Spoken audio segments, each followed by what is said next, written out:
Bonjour, alors vous êtes prêts pour les exercices du mois de juin 2022? Notre intention du mois, ce n'est pas une erreur, mais une occasion de création. Dans cette vidéo, on va voir des motifs un peu plus complexes, comme ceux que vous voyez là, dans la partie inférieure de notre agenda zen. Et on va avoir besoin d'un crayon pointe fine pour aller faire tous ces détails-là. Si vous n'avez pas d'agenda zen, aucun problème, vous prenez un papier et un crayon. Vous pouvez même utiliser un feutre de couleur en autant que c'est la pointe fine.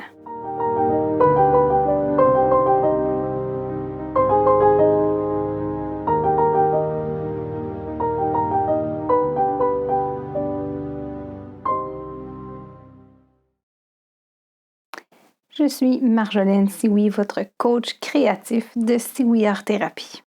Dans cette vidéo, on va regarder les petits détails comme vous voyez ici et se pratiquer à les intégrer dans les formes qui sont déjà dessinées en bas. Donc, on va commencer avec des petites spirales commençant dans le centre du pétale.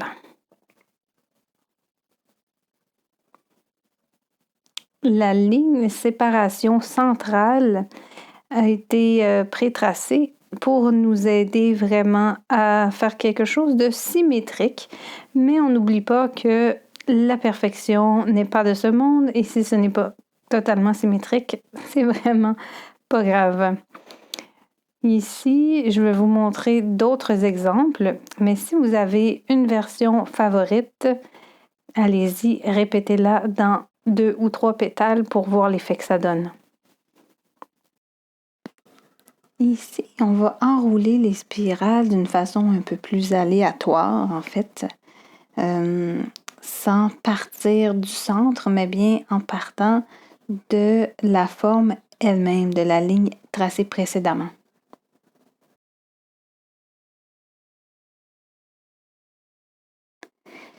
Comme vous avez vu, j'aime bien tracer des lignes d'aura, donc je vais les rajouter aussi dans les prochains pétales.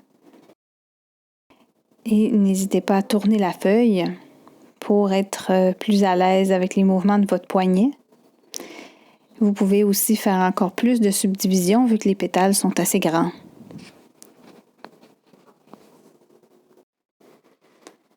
À vous de voir maintenant si vous voulez ajouter des pétales jusqu'au bout de la rangée.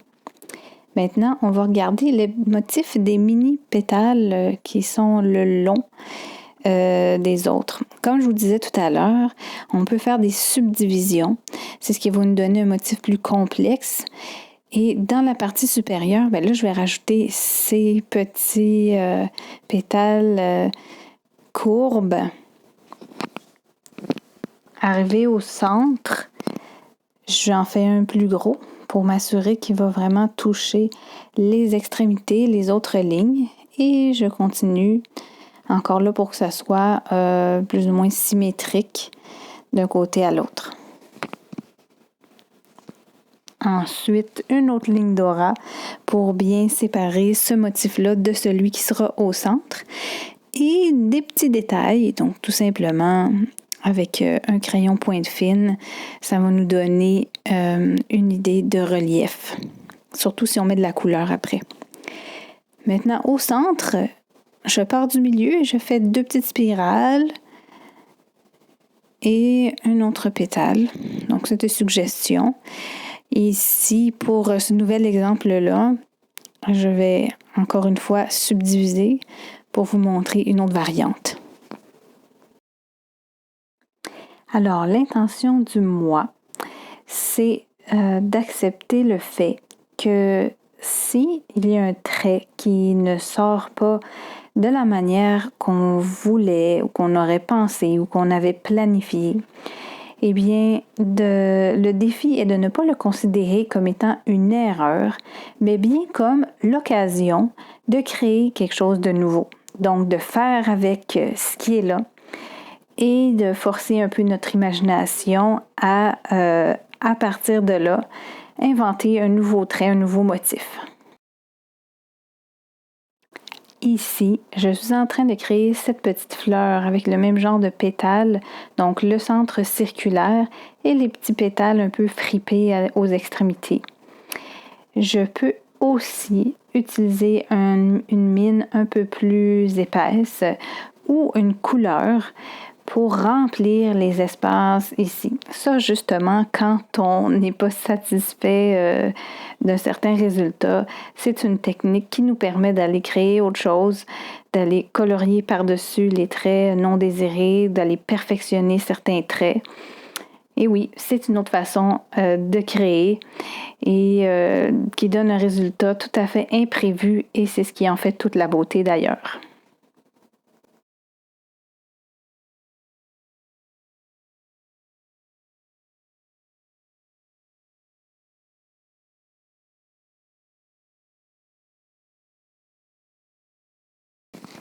Passons maintenant au plus gros motif dans la rangée du centre avec mon feutre de couleur. Je vais donc commencer un nouveau avec ma ligne d'aura bleue. Encore là, si vous avez une autre couleur ou si vous voulez rester dans le noir, il n'y a aucun problème. Une fois ça tracé, je vais aller essayer de reproduire cette courbe que vous voyez en haut. En respirant profondément et en prenant notre temps, on peut d'abord tracer à main levée pour se donner une idée et repérer le centre. Je vais même dessiner un cercle qui va me dire un peu où atterrir. Et je prends mon temps, je visualise où est-ce que je veux que le trait se termine et je reviens. Puis, on va faire la même chose à gauche. On repart à la même hauteur.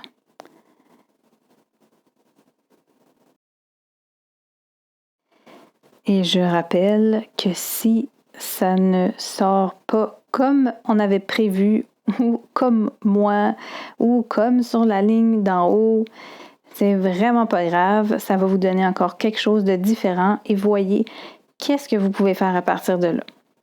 Ça ressemble comme à la forme du signe, le pic, dans les jeux de cartes. Oh, désolée pour la mouche. Au centre, je vais faire comme une petite fleur, ce qui me donne l'impression d'une fleur de lys. Et pour aller faire un lien avec le dessus, je rajoute un autre cercle. Encore là, c'est totalement improvisé. Je m'en vais remplir l'espace avec des formes que je connais. Et ici, pour ne pas trop surcharger, je remplis avec ma couleur.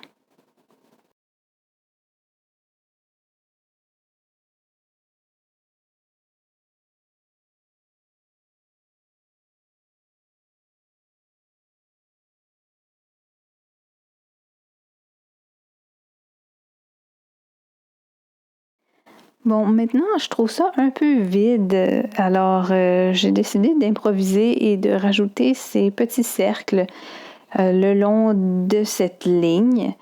Après, tout en le faisant, je ne sais pas si je suis satisfaite du résultat, mais c'est fait, c'est là. Et pendant que je le trace, je ne pense à rien d'autre, je me détends. Après tout, c'est ça le principal. Et ça me donne une autre variante.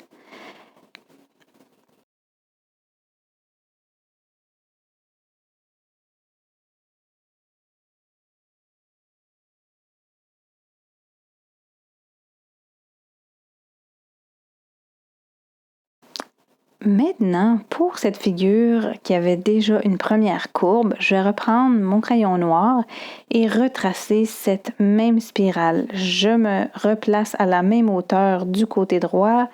Je peux me pratiquer comme ça sans poser le crayon. Et je marque mon point d'arrivée. Ça aussi, ça aide beaucoup pour guider et atterrir au même endroit le plus symétriquement possible.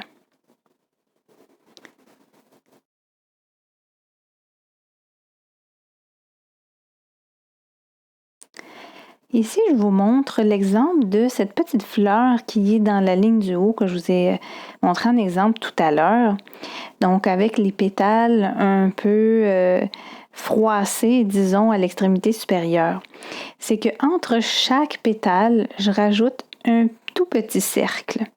Et ensuite, je trace une autre rangée de ces mêmes pétales. Et entre chaque pétale, je rajoute un petit cercle. C'est vraiment ça la technique, dans ce que vous voyez ici. Et je peux comme ça faire un nombre de couches infini selon la place que j'ai ou à quel point je veux remplir l'espace. Vous pouvez bien sûr compléter à ranger avec une troisième pétale du même genre. Moi, je vais passer à la troisième rangée en réutilisant les mêmes motifs qu'on a vus et en traçant cette fois-ci dans le coin inférieur droit encore une fois, une fleur. Cette fois-ci, je vais colorier le centre, mais c'est vraiment juste pour vous montrer des variantes. Et je recommence avec ces pétales-là dont on parle, qui ont l'extrémité un peu plus fripée, froissée, et les petits cercles à chaque coin pour que vous voyez un autre exemple en plus gros.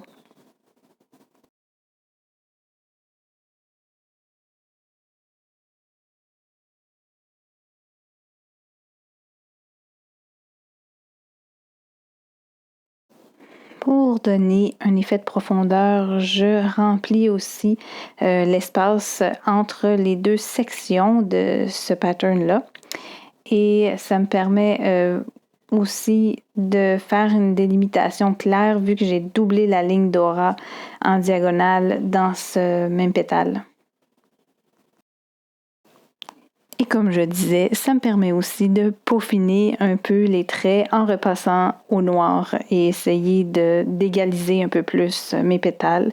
Et je rajoute une petite ligne fine pour montrer un peu de relief. Vous pouvez maintenant changer de couleur, répéter, tracer des lignes d'aura, vous pratiquer sur le reste de la ligne. Nous, on va aller voir comment compléter ces petits coins-là que vous voyez dans la partie inférieure dans ce gros pétale.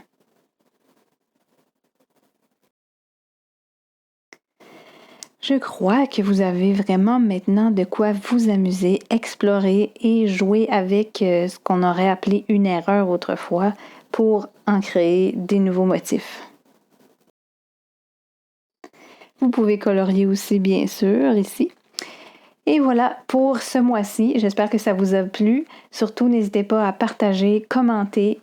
On a hâte de voir vos créations.